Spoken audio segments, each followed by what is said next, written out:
అగ్రిగోల్డ్ బాధితుల సమస్య మరోసారి రాష్ట్ర రాజకీయాల్లో చర్చనీయాంశంగా మారింది. దాదాపు 12 ఏళ్లుగా తమ కష్టార్జిత సొమ్ము కోసం ఎదురు చూస్తున్నటువంటి లక్షలాది మంది డిపాజిటర్లకు న్యాయం చేయాలని ప్రభుత్వం చర్యలు వేగవంతం చేస్తా ఉంది. అయితే ఈసారి కేవలం ఆస్తుల వేలం, ప్రత్యేక కోర్టు ఏర్పాటు వంటి అంశాలే కాకుండా గత ప్రభుత్వ హయాంలో జరిగినట్లు చెబుతున్నటువంటి అవకతవకలపైన ప్రభుత్వం తీవ్రస్థాయి ఆరోపణలు కూడా చేస్తా ఉంది. ముఖ్యంగా అగ్రిగోల్డ్కు సంబంధించినటువంటి కీలక భూముల రికార్డులు ధ్వంసమయ్యాయని, సిఐడి వద్ద ఉన్నటువంటి ఆధారాలు మాయమయ్యాయని, బాధితుల కోసం విడుదల చేసినటువంటి గ్రాంట్ ఇన్ ఎయిడ్ నిధులు కూడా కొంతమంది నకిలీ ఖాతాలకు వెళ్ళాయని ఇటీవల మంత్రులు చేసినటువంటి వ్యాఖ్యలు ఇప్పుడు సంచలనంగా మారాయి. కేబినెట్ సబ్ కమిటీ సమావేశం తరువాత మీడియాతో మాట్లాడినటువంటి మంత్రులు అగ్రిగోల్డ్ కేసును పూర్తిగా పరిశీలించిన తర్వాత అనేక ఆశ్చర్యకరమైనటువంటి విషయాలు వెలుగులోకి వచ్చాయని స్పష్టం చేశారు. గత ప్రభుత్వ హయాంలో అగ్రిగోల్డ్కు చెందినటువంటి భూముల వివరాలు, సర్వే నెంబర్లు, ఆస్తులకు సంబంధించినటువంటి కీలక రికార్డులు సక్రమంగా నిర్వహించలేదని వారంతా కూడా ఆరోపించారు. కొన్ని ప్రాంతాల్లో భూములు ఉన్నాయని చెప్పినా వాటికి సంబంధించినటువంటి పూర్తి రికార్డులు లేకపోవటం వల్ల వాటిని గుర్తించడం కూడా అధికారులకు కష్టతరంగా మారింది. మంత్రులు చెప్పినటువంటి మాటల ప్రకారం అంతకంటే తీవ్రమైనటువంటి విషయం, సిఐడి వద్ద భద్రంగా ఉండాల్సినటువంటి కీలకమైనటువంటి హార్డ్ డిస్క్లు కనిపించకుండా పోవటం, అగ్రిగోల్డ్ కేసుకు సంబంధించినటువంటి డిజిటల్ రికార్డులు, ఆస్తుల వివరాలు, దర్యాప్తుకు అవసరమైన సమాచారం ఉన్నటువంటి హార్డ్ డిస్క్లు మాయమయ్యాయని వాళ్ళ ప్రభుత్వం ఆరోపిస్తా ఉంది.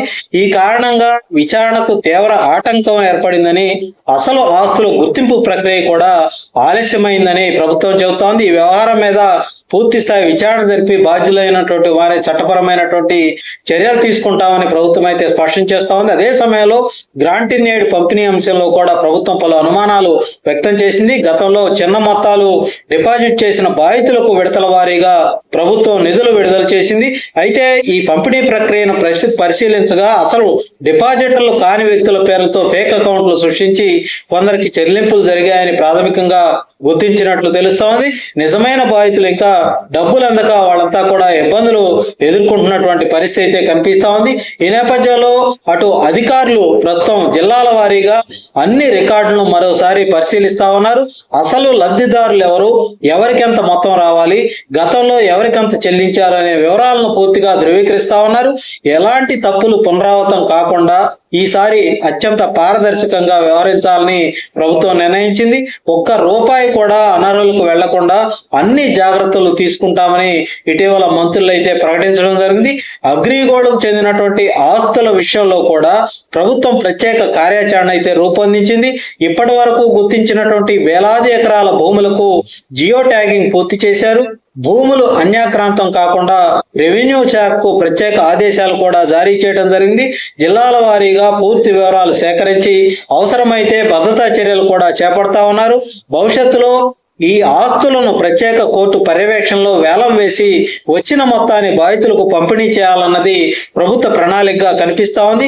ఇక అగ్రిగోల్డ్ ఏజెంట్ల పాత్ర మీద కూడా ప్రభుత్వం దృష్టి సారించింది. ఏజెంట్ల వద్ద ఉన్నట్లు చెబుతున్నటువంటి దాదాపు 2000 కోట్ల విలువైనటువంటి బాండ్ల వివరాలను 30 రోజుల్లోపు సిఐడికి అందించాలని సూచించింది. ఆ వివరాలు అందితే వాటిని కూడా ఈ కేసులో భాగంగా పరిగణించి బాధితులకు అదనపు ప్రయోజనం కలిగించే అవకాశాలను కూడా పరిశీలిస్తామని తెలిపింది. మరొక కీలక నిర్ణయంగా అగ్రిగోల్డ్ కేసుల పరిష్కారం కోసం ప్రత్యేక కోర్టు ఏర్పాటు చేయాలని ప్రభుత్వం నిర్ణయించింది. ప్రస్తుతం వివిధ కోర్టులో పెండింగ్ లో ఉన్నటువంటి కేసులను వేగంగా పరిష్కరించి ఆస్తుల వేలం ప్రక్రియను పూర్తి చేసి బాధితులకు న్యాయం చేయాలని లక్ష్యంగా పెట్టుకోవటం ప్రభుత్వం పెట్టుకుంది. ప్రతిరోజు కూడా 15 రోజులకు ఒకసారి కేబినెట్ సబ్ కమిటీ భేటీ కాబోతా ఉంది. పరిస్థితిని సమీక్షిస్తా ఉంది. ఈ ఎప్పటికప్పుడు పరిస్థితి సమీక్షించి నిర్ణయాలు తీసుకునేందుకు మంత్రులు బృందం ముందుకు కదులుతా ఉంది. దాదాపు 12 సంవత్సరాలుగా అగ్రిగోల్డ్ బాధితులు న్యాయం కోసం ఎదురు చూస్తా ఉన్నారు. అనేక ప్రభుత్వాలు మారిన సమస్య మాత్రం పూర్తిగా పరిష్కారం కాలేదు. తమ జీవిత కాలం పొదుపు చేసి కోల్పోయినటువంటి వేలాది కుటుంబాలు ఇప్పటికే ప్రభుత్వాల వైపు చూస్తా ఉన్నారు. ఈ నేపథ్యంలో ప్రస్తుత ప్రభుత్వం ఈ అంశాన్ని అత్యంత ప్రాధాన్యతంగా తీసుకొని బాధితులకు త్వరగా న్యాయం చేస్తామని కూడా హామీ ఇస్తా ఉంది. అయితే ప్రభుత్వం చేసినటువంటి ఆరోపణలు, రికార్డుల మాయం, హార్డ్ డిస్క్ల అదృశ్యం, ఫేక్ అకౌంట్లకు చెల్లింపులు వంటి అంశాలు ఇప్పుడు రాష్ట్ర వ్యాప్తంగా కూడా పెద్ద ఎత్తున చర్చకు దారితీస్తా ఉన్నాయి.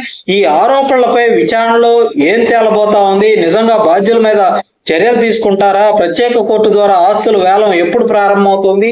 ముఖ్యంగా 12 ఏళ్లుగా ఎదురు చూస్తున్నటువంటి లక్షలాది మంది అగ్రిగోల్డ్ బాధితులకు ఈసారి నిజంగానే పూర్తి న్యాయం జరుగుతా ఉందా అన్నటువంటి ప్రశ్నలకు రాబోయే రోజుల్లో ప్రభుత్వం చేపట్టే చర్యలే సమాధానం కాబోతా ఉన్నాయి. ఇప్పటికైనా ప్రభుత్వాలు చిత్తశుద్ధితోటి పనిచేసి ఇవాళ కూటమి ప్రభుత్వం మేము అగ్రిగోల్డ్ బాధితులకు న్యాయం చేస్తామని చెప్తా ఉంది కాబట్టి చిత్తశుద్ధితోటి ఈ కార్యక్రమాన్ని ముందుకు తీసుకువెళ్ళి బాధితులు ఎవరైతే ఉన్నారో వాళ్ళందరికీ కూడా సత్వర న్యాయం చేయాలి. ఒక 6 నెలల టైం బౌండ్ పెట్టుకున్నామని మంత్రుల సబ్ కమిటీ ఇప్పటికే ప్రకటించినటువంటి నేపథ్యంలో 6 నెలల నిర్ణీత గడువులోపు ఈ అగ్రిగోల్డ్ బాధితులు ఎవరైతే ఉన్నారో వాళ్ళందరికీ కూడా న్యాయం చేయాలని ఇవాళ బాధితులంతా కూడా గంపెడ ఆశతోటి ఈ కూటమి ప్రభుత్వం వైపు ఆశగా ఎదురు చూస్తా ఉన్నారు. ఎంతో కాలంగా 12 ఏళ్ల కాలంగా తాము పడుతున్నటువంటి నరక యాతన నుంచి ఈ కూటమి ప్రభుత్వం అయినా తమకు కొంత ఉపశాంతి కల్పిస్తుందని తాము అగ్రిగోల్డ్కు చెల్లించినటువంటి డిపాజిట్ల సొమ్ము తిరిగి తమ చేతికి అందుతుందని వాళ్ళంతా కూడా ఎంతో ఆశతో ఇవాళ ఎదురు చూస్తున్నటువంటి పరిస్థితి అయితే కనిపిస్తా ఉంది.